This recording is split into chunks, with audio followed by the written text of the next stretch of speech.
Hi, my name is Abby Olson. I'm a registered dietitian with Fluid Health and Fitness, and on today's topic of nutrition science versus the trends, we're going to address the keto diet.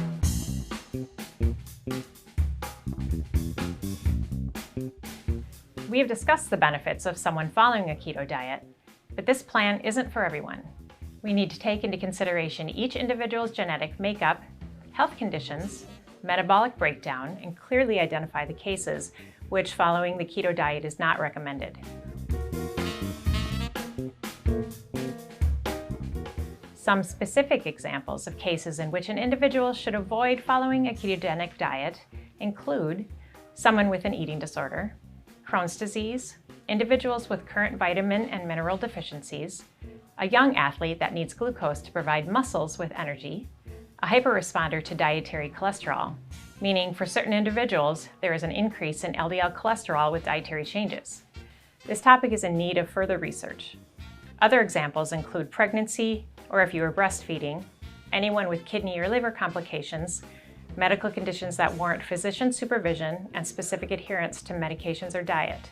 It is incredibly important to take a look at variations in genes and gene expression when possible to find out if this is the right plan for you.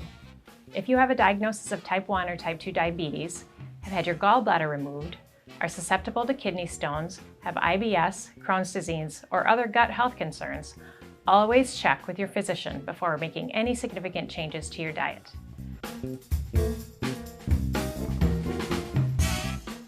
We also need to identify that low-carb diets make it easy to neglect key nutrients like magnesium, calcium, and potassium that we get through high-carb, nutrient-dense foods like beans and lentils, bananas and oats, and other whole grains.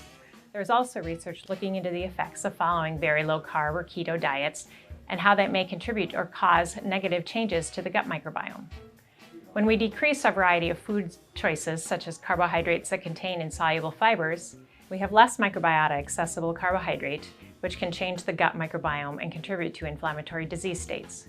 We need to make sure we are feeding our good bacteria, and the best way to do that is to provide our bodies with significant variety in our diets, including resistant starch and prebiotic fibers and insoluble fibers as tolerated. Whole food carbohydrates do not affect the body the same way as processed carbohydrates. Carbohydrates are not bad foods. We need to take a look at the type and amount of carbohydrates being consumed and not group them all into the same bad category. When someone is considering the keto diet, it is important to keep these ideas in mind.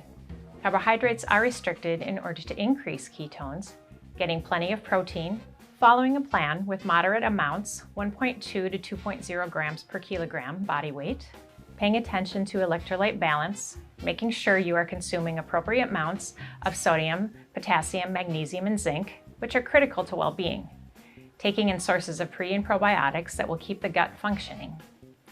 To maintain any weight loss when following a keto diet, it is important to pay attention to the quality of that fat in the diet, which is more important than the quantity of fat consumed. It is also okay to consume some saturated fats as our bodies become very efficient at utilizing and breaking down fat. And consuming dietary cholesterol, such as eggs and grass-fed dairy, isn't necessarily a health risk. Mindfulness practices and paying attention to hunger and satiety is a great indicator of balanced energy intake. Learn how to trust your body's intuitive eating responses.